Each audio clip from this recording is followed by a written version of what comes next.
Assalamu alaikum. I am Dr. Majid. I am working as an associate professor at Azan Dental College and I run my private clinic at Faisal Town, Lahore by the name of Medical and Dental Curatives.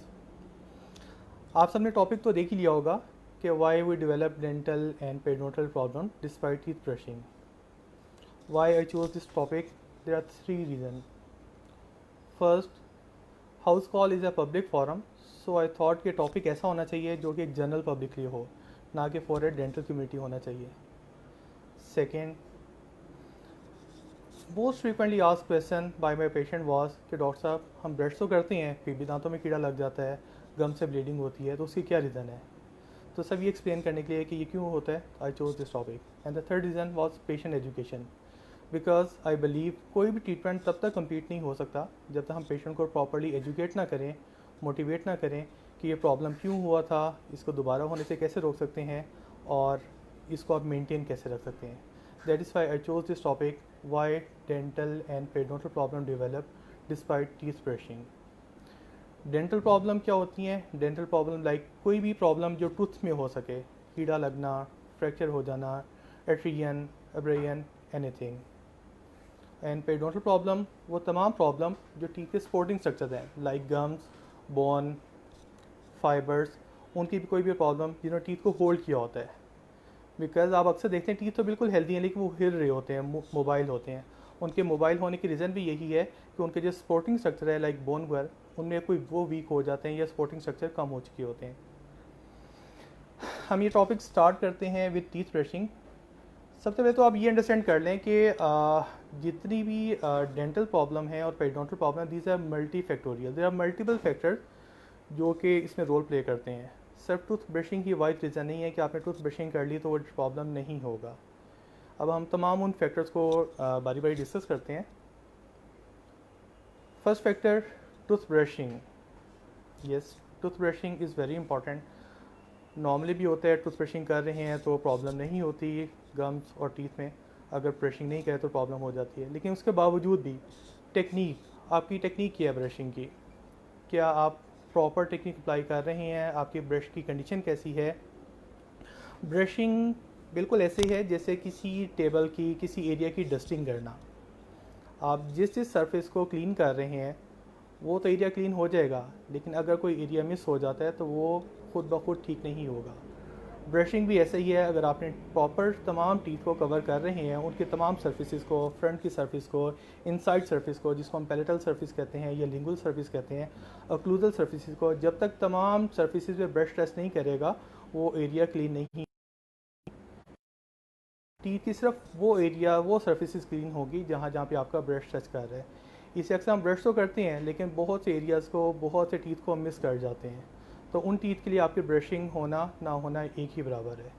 तो इसे जब भी आपने brush करनी है, आपने start करना है एक स्पेसिफिक एरिया से. लाइक अगर राइट साइड से नीचे स्टार्ट कर रहे हैं, आप ग्रेजुअली मूव करते जाएंगे, तमाम एरियाज़ को कवर करेंगे, आउटसाइड, इनसाइड, ऑक्लूजल सर्फेसेज, ताकि कोई भी आपका ब्रश, कोई भी एरिया वहाँ से मिस ना हो सके.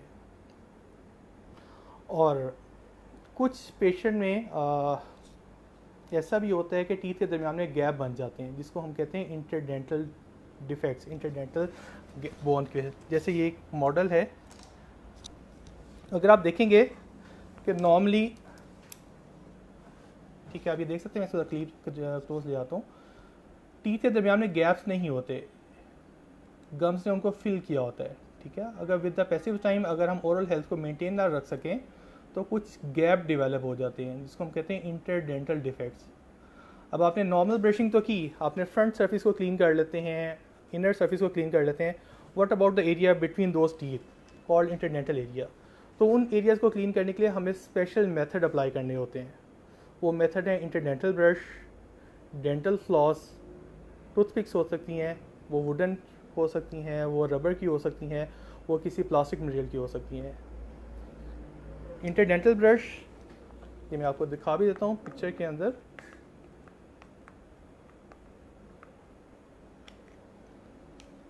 अगर आप इसको क्लोजली देख सकेंगे, this is small brush called interdental brush. जैसे नेम ही इंडिकेट कर रहा है, इसका पर्पज ही क्या है, to clean the area between the teeth. If you have gaps between the teeth, आपको जाना है inside outside, inside, outside, teeth के दरमियान भी क्लीन करना है। बिकॉज आपकी जो कन्वेंशनल ब्रशिंग है वो तो आपकी प्लेन सर्फेसिस को कवर कर रही है, वो आपके इंटरडेंटल एरिया को कवर नहीं कर रही। उनको क्लीन करने के लिए या तो आपको इंटरडेंटल ब्रश यूज़ करना है या आपको डेंटल फ्लॉस यूज़ करना होता है, धागा जिसे आप टीथ के दरमियान में क्लीन करते हैं, ठीक है, या फिर टूथपिक्स हो सकती हैं।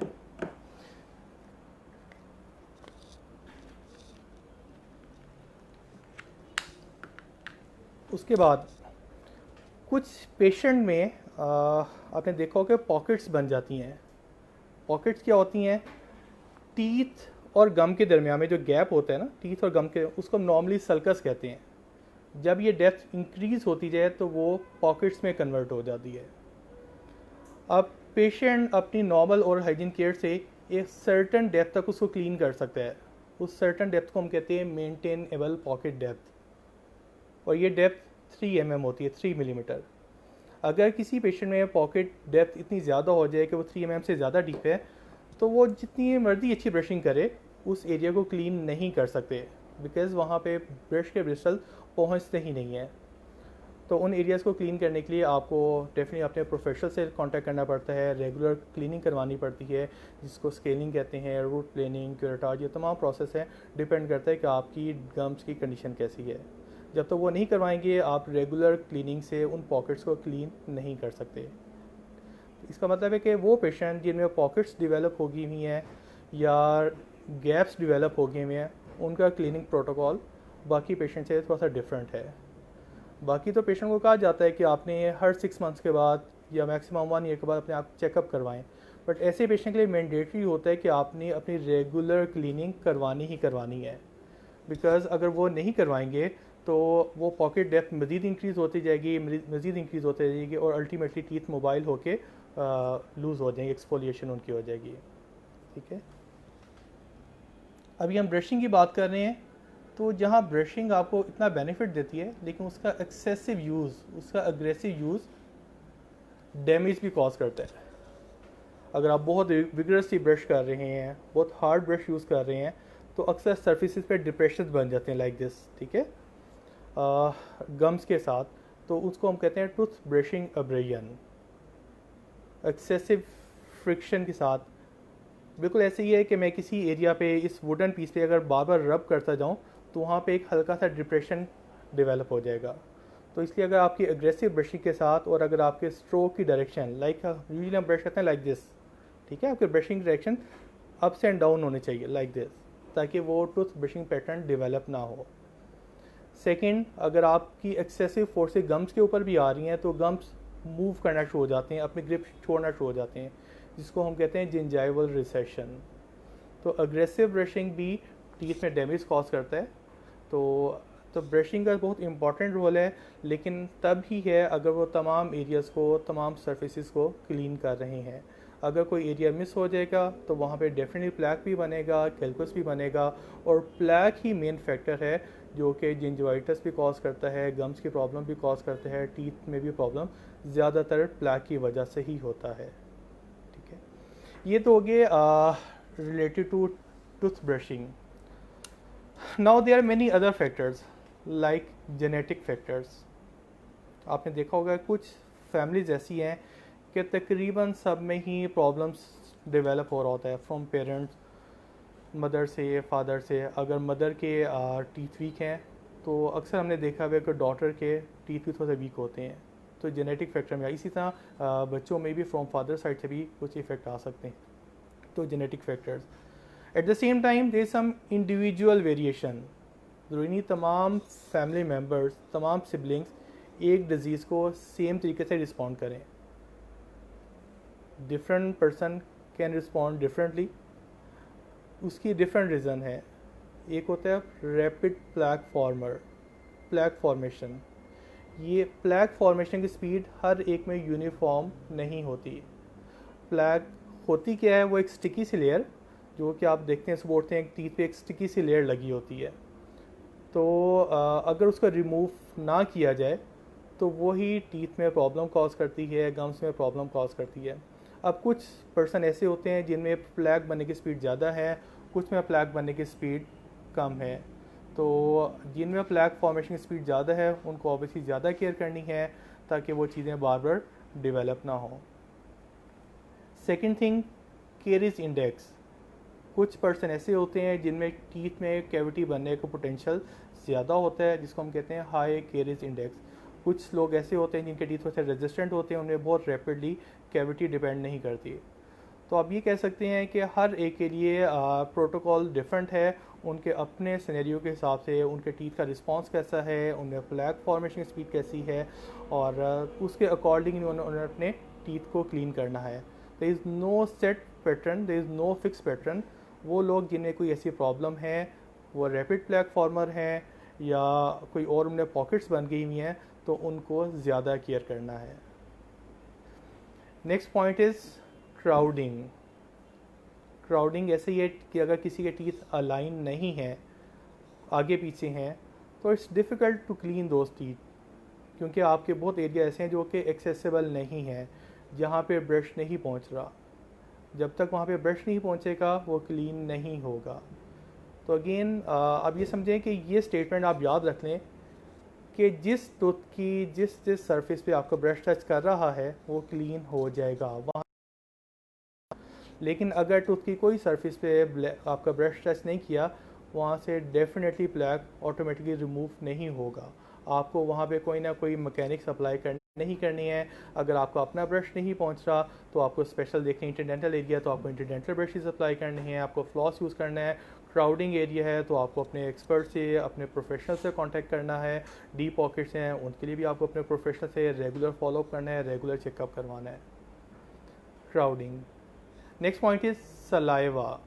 Saliva is a wonderful blessing from Almighty Allah because there are many patients जिनमें सलाइवा की कॉम्पोजिशन या क्वांटिटी कम होती है। ड्राइनेस, माउथ मुंह में होना, और ड्राइनेस की मुख्य रीज़न है सलाइवा का प्रॉपर्ली फंक्शन ना करना। एज के साथ हो सकता है, कोई और डिजीज़ की वजह से हो सकता है, कोई मेडिकेशन की वजह से हो सकता है। तो अगर आप में सलाइवा की क्वांटिटी कम है या उसकी कॉम्पोजिशन ऐसी है कि वाकई काफ़ी स्टिकी सा पेस्टी सा है, तो जो एक सेल्फ क्लींजिंग मेकनिज़म है वो प्रॉपरली नहीं हो सकता। सेल्फ क्लींजिंग मेकनिज़म को तभी पॉसिबल है अगर आप में एक abundant and a good quality saliva present है। तो देयर आर मैनी पेशेंट जिनको हम ज़ीरोस्टोमिया भी कहते हैं, या कंडीशन है जिसको हम शॉगरेन सिंड्रोम कहते हैं, तो they are suffering from a miserable condition. अक्सर आपने देखा होगा कि जब कभी मुंह ड्राई हो जाता है तो आपको बोलने में भी थोड़ा प्रॉब्लम आ रहा होता है। उसकी रीज़न है कि आपकी टंग और टीथ के दरमियान में फ्रिक्शन काफ़ी ज़्यादा हो जाती है। जब फ्रिक्शन ज़्यादा हो जाती है तो टीथ आपकी टंग में अल्सरेशन भी हो सकती है, ट्रॉमा भी हो सकता है। तो saliva is very important. Next is fix processes. अगर किसी पेशेंट के मुंह में कोई भी ऐसी प्रोसेसेस लगी हुई है in the form of crown, bridge या कोई और इम्प्लांट वगैरह लगा हुआ है, तो उनको ज़्यादा केयर की ज़रूरत है as compare to normal patient. Because crown और टीथ, ब्रिज, क्राउन के, ब्रिज के वो कॉन्टूर्स, वो मार्जिन रेगुलर कभी भी नहीं हो सकते जैसे कि अल्लाह ताला ने एक नेचुरल टीथ में बनाया हुआ है। जब भी किसी नेचुरल स्ट्रक्चर में कोई ऑल्ट्रेशन आ जाएगी तो उसको आपको स्पेशल केयर की, कुछ एक्स्ट्रा केयर की ज़रूरत होती है। तो इसलिए अगर कोई भी पेशेंट के मुँह में क्राउन है, ब्रिज है, तो उसको उनको ज़्यादा एफर्ट करनी है, ज़्यादा प्रॉपर क्लीन करना है। अगर दरमियान में गैप्स हैं तो फिर वही बातें रिपीट हो रही हैं, इंटरडेंटल ब्रशिंग करनी है, फ्लॉस करना है, अदरवाइज आपको रेगुलर प्रॉब्लम होता रहेगा। ब्रेसेस, क्योंकि ब्रेसेस का ट्रीटमेंट आजकल बहुत कॉमन है, तो ब्रेसेस में फूड पार्टिकल ज़्यादा स्टक करते हैं, प्लैक फॉर्मेशन भी ज़्यादा होती है। उसके लिए आपको कुछ स्पेशल केयर की ज़रूरत होती है।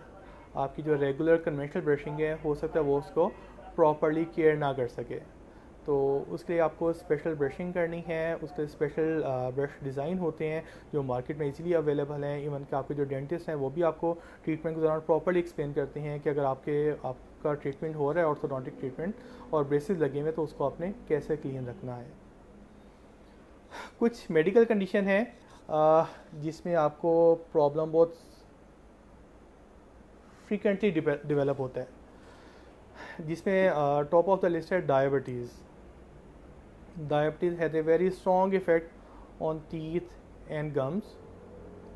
डायबिटीज़ की 5 मेजर कॉम्प्लिकेशन हैं, आइज़ के ऊपर है, जॉइंट्स के ऊपर हैं, किडनी के ऊपर है, नर्व्स के ऊपर है। जैसे मेजर 5 कॉम्प्लिकेशन।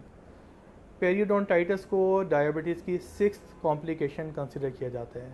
पेरियोडोंटाइटिस भी एक गम्स की एक प्रॉब्लम है जिसमें टूथ पे सपोर्ट कम होती जाती है और टीथ अल्टीमेटली मोबाइल होना शुरू हो जाते हैं।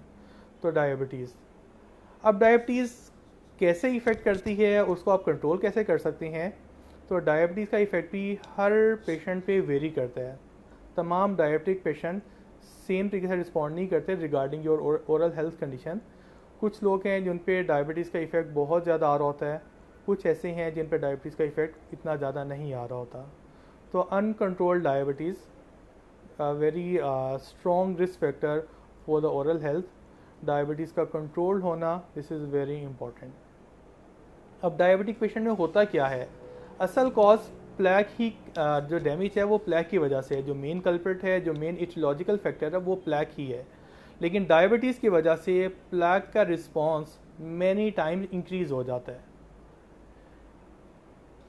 उस इफ़ेक्ट को कंट्रोल करने के लिए आपने क्या करना है? अपने डायबिटीज़ को कंट्रोल रखना है, वो नॉर्मल रेंज के अंदर है। अगर वो कंट्रोल नहीं है तो अपने फिजिशियन से कंसल्ट करें, वो आपको डोज एडजस्ट होने वाली है, कोई और इंस्ट्रक्शन देने वाली है, कोई डाइटरी मॉडिफिकेशन की ज़रूरत है, वो तमाम आपको गाइड करेंगे। One thing. Second thing, plaque control. क्योंकि अगर आपने प्लैक कंट्रोल कर लिया है और डायबिटीज़ अनकंट्रोल्ड है तो फिर भी आपके टीथ के ऊपर डायबिटीज़ का उस तरह से इफ़ेक्ट नहीं आएगा। और प्लैक कंट्रोल करने के लिए अगेन वही बातें रिपीट होंगी कि प्रॉपर ब्रशिंग, टूथ की हर सरफेस पे आपका ब्रश का टच करना। अगर गैप्स हैं तो गैप्स के लिए आपको special interdental cleaning devices use करना, जैसे इंटरडेंटल ब्रश हो गए, फ्लॉस हो गए। अगर पॉकेट्स बन गई हुई हैं तो वो पॉकेट्स अगर 3 mm से डीप हैं तो उसको आप खुद से क्लीन नहीं कर सकते, आपको रेगुलरली डेंटिस्ट को विज़िट करना होगा ताकि वो पॉकेट्स मज़ीद डीप ना हो। तो डायबिटिक पेशेंट में ये प्रोटोकॉल थोड़ा सा डिफरेंट हो जाता है। Next is pregnancy. Like diabetes, pregnancy का इफ़ेक्ट भी गम्स के ऊपर बहुत ज़्यादा आ जाता है, ओरल हेल्थ कंडीशन के ऊपर, पेरियोडोंटियम के ऊपर। इन प्रेग्नेंट लेडी अगेन प्लैक का रिस्पॉन्स मैनी टाइम्स इंक्रीज हो जाता है। एक मिथ है कि you lose one tooth in every pregnancy, मतलब ये मिथ ही है, ये फैक्ट नहीं है। उसके रीज़न क्या है कि इन ड्यूरिंग प्रेगनेंसी प्लैक का रिस्पॉन्स बॉडी का काफ़ी ज़्यादा हो जाता है और गम्स लॉस, बोन लॉस काफ़ी रैपिडली हो रहा होता है। तो अगेन करना क्या है? प्लैक कंट्रोल बहुत बेहतर कर लेना है। Brushing, interdental brushing, mouth wash, toothpaste, ये तमाम चीज़ों का प्रॉपर यूज़। कुछ और भी कंडीशन आ जाती हैं जिसमें को हम कहते हैं ब्लड डिसऑर्डर, ल्यूकीमिया हो गए, जिससे भी आपकी ब्रशिंग तो प्रॉपर है लेकिन गम्स में कुछ प्रॉब्लम डेवलप हो सकती हैं। सिमिलरली मेडिकेशन है कुछ जो कि टीथ को, गम्स को डैमेज करती हैं। कुछ मेडिसिन है जो आप ब्लड प्रेशर के लिए यूज़ करते हैं, कुछ मेडिसिन है जो आप एपिलेप्सी के लिए यूज़ की जाती हैं, कुछ मेडिसिन है जो कि इम्यूनोसप्रेसिव हैं, वो पेशेंट में जिनमें कोई ऑटो इम्यून डिजीज़ है या कोई ऐसे कोई ऑर्गन ट्रांसप्लांट हुआ है उनको दी जाती हैं। तो ऐसे पेशेंट में ये इन मेडिसिन का एक लॉन्ग टर्म यूज़ गम्स पे को डैमेज कर सकता है। यूजुअली जिंजाइवल एनलार्जमेंट हो जाती है, गम्स स्वोलन होते हैं। तो ऐसी कंडीशन में आपको अपने कंसल्टेंट से कंसल्ट करना है कि आप वो डोज को मॉडिफाई कर सकते हैं, उसका कोई सब्स्टिट्यूट दे सकते हैं या कोई और रीज़न है। ठीक है, कभी कभार ऐसा भी होता है कि कोई सब्स्टिट्यूट आपके लिए सूटेबल नहीं होता, फिर आपको रेगुलरली अपना डेंटल ट्रीटमेंट करवाना पड़ता है। कभी कभार जिंजाइवल एनलार्जमेंट की वजह से जिंजवेक्टमी करवानी पड़ती है, गम्स की कटिंग वगैरह। तो ये तमाम फैक्टर्स में आ जाते हैं। Next factor is malnutrition. Vitamin C has a very important, very significant role in the health of the gums. अगर विटामिन सी की डेफिशिएंसी है तो तब भी गम्स थोड़े फ्रेजाइल हो जाते हैं, थोड़े वीक हो जाते हैं, उनमें डिजीज़ रैपिडली डेवलप करती है, रैपिडली प्रोग्रेस करती है। Next is follow up. Follow up is very important because it is mandatory कि आपने आफ्टर एवरी 6 months और 1 year अपने डेंटिस्ट को विज़िट करना है। उसकी क्या रीज़न है? बिकॉज जब प्रॉब्लम स्टार्ट होता है, डेंटल प्रॉब्लम हो या गम्स का प्रॉब्लम हो, स्टार्ट में कोई सिम्टम्स नहीं आ रही होती ना। अगर इनेमल कैरीज है तो कोई सिम्टम नहीं आ रही होती, और एट टाइम्स वो ऐसी जगह पे हैं जो कि पेशेंट के नोटिस में नहीं होता। तो रेगुलर फॉलोअप पे पता चल जाता है कि डिजीज़ कहाँ पे है, प्रॉब्लम कहाँ पे है, उसको अकॉर्डिंगली डायग्नोज कर लिया जाता है, ट्रेस कर लिया जाता है और उसकी टाइमली मैनेजमेंट कर ली जाती है। बिकॉज जितना डिफेक्ट डीप होता जाएगा उतनी इंटरवेंशन ज़्यादा डीप होती जाएगी। स्टार्ट में तो बहुत से प्रॉब्लम है जो कि जस्ट टूथपेस्ट और माउथ वॉश से कवर हो जाते हैं, अगर फिर भी प्रॉपरली कवर ना हो सकें कभी एक बार आपको फिलिंग की ज़रूरत पड़ जाती है, और जैसे ही पल्प इन्वॉल्वमेंट हो जाए तो टूथ की रूट कनाल करना पड़ता है, इसको आरसीटी कहते हैं। तो ये तमाम फैक्टर्स हैं, मैं दोबारा फिर इन तमाम चीज़ों को सम अप कर देता हूँ। आपकी प्रॉपर ब्रशिंग, अगर आपके टीथ में गैप्स बने हुए हैं तो उनको इंटरडेंटल क्लीनिंग डिवाइसेस से कवर करना, और अगर पॉकेट्स बन गई हुई हैं और वो पॉकेट 3 mm से डीप हैं तो आपकी बेस्ट एफर्ट के बावजूद भी आप वो प्लैग बनेगा ही बनेगा और डिजीज़ प्रोग्रेस करेगी। इसलिए आपको रेगुलरली अपने डेंटिस्ट को विज़िट करना ही करना है। ब्रशिंग आपकी एग्रेसिव नहीं होना चाहिए। अगर आपकी एग्रेसिव ब्रशिंग की वजह से टूथ सर्फिस का लॉस होता है, जिसको टूथ ब्रशिंग अब्रेयन कहते हैं, जिंजाइवल रिसेशन भी हो सकती है। There are many genetic factor जो कि किसी के कंट्रोल में नहीं है, तो कुछ प्रॉब्लम है जो पेरेंट्स से